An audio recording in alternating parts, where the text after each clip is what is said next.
Hi, this is Derek Tsai from LearnByBlogging.com.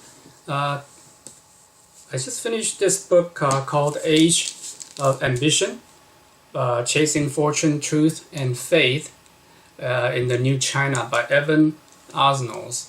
Evan Osnos is the author, New Yorker journalist, reporter who wrote this book. I think he lived in China for several years, and actually speak pretty good Mandarin.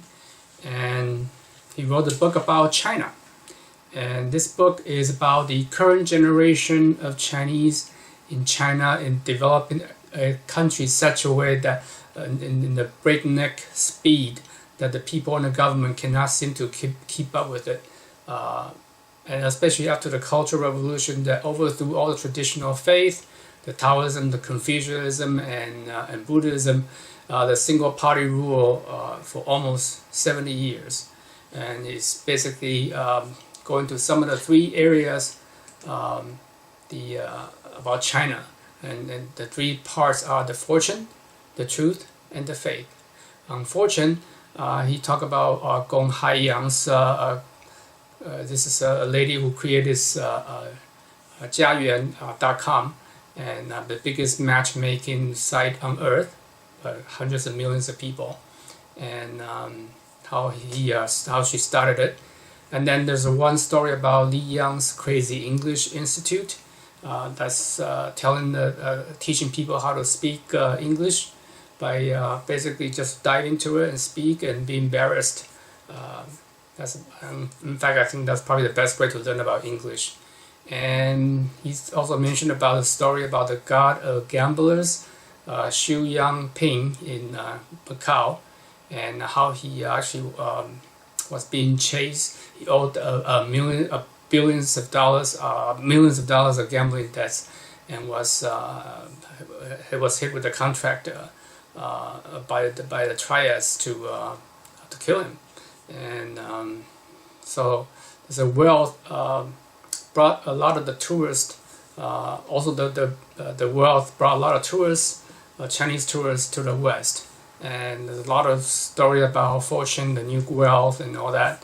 On the part about truth, they talk about the censorship is everywhere, including this website. This LearnByBlogging.com is actually blocked in China. When I was there, I couldn't even find it. So there's a story about Hu Xiu Li's Cai Jin story, Cai Xin story about how she really pushed the buttons on the edge of censorship. And then there's one story about the Zheng Yi, which he later changed to the Lin Yi Fei, Yi Fu actually.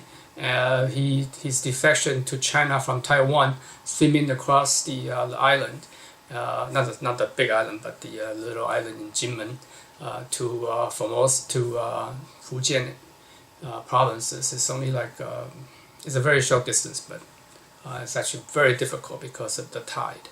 And this happened in 1979. I had not heard about the story until reading this book. And the story was developed throughout the book, including his travel to U.S., to World Bank, and then eventually returned to Beijing. And interesting story.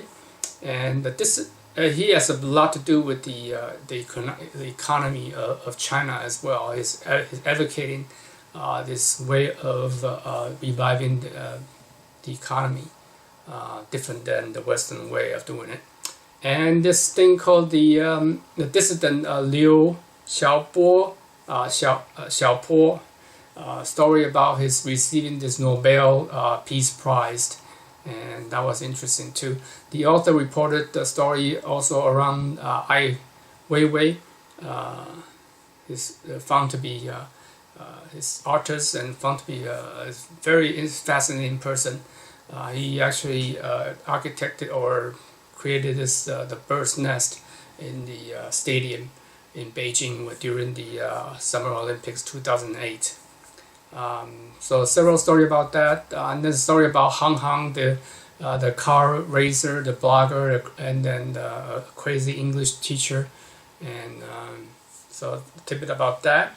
And then there's a person called Chen Guangchen, is a blind lawyer who beats the odds, become a lawyer and a civil rights advocate for the people who for the to sidestep the birth control. And then he was being hit. He was eventually deported from China, and because he was persecuted pretty hard when he was in China. And so that's about truth, about censorship. A very big topic there. And then the faith is the last chapter, is the last part. It's about the spiritual void created by Communist Party domination, and now the Confucianism is being advocated, even though they're still persecuted Falun Gong and some of the religions. So, and then he brought up this one story about the hardware cities passing by, highlights the story. This little girl has been hit by a van and was left to die. Like 23 people walk over and look at her, and nobody did anything to it. And this highlights the lack of moral standard when little Yue was left to die, being hit by the van. Sad story, but unfortunately, you are living in the very. It turned out because the people are afraid of doing something good. As a good Samaritan, sometimes they come back and bite you, and but people end up just doing nothing. So that's sad story. Overall, my key takeaway is that there's a lot of interesting people, stories of the people, and the author, like a good New Yorker reporter, is very good at telling stories. And also, I never thought about government control can be a hindrance to being creative in arts and technology. Maybe it will motivate the government to really ease up on the censorship. And so overall, I think this book might serve as a good reminder to the Westerner that China's miracle is really not a miracle, but also there's so much pain that's being endured in the censorship, the population control, the forceful urban control, squashing of the dissidents, and all that. People are paying the price. And is that worth it? Is that worth to push a country ahead? And that's the history will tell. And at some point, the pain will become this unbearable, and probably will change. And probably will happen within 10 years, in my guess, give or take. So anyway, this is the book, Age Ambition, Chasing the Fortune, Truth and Faith in the New China by Evan Osnos.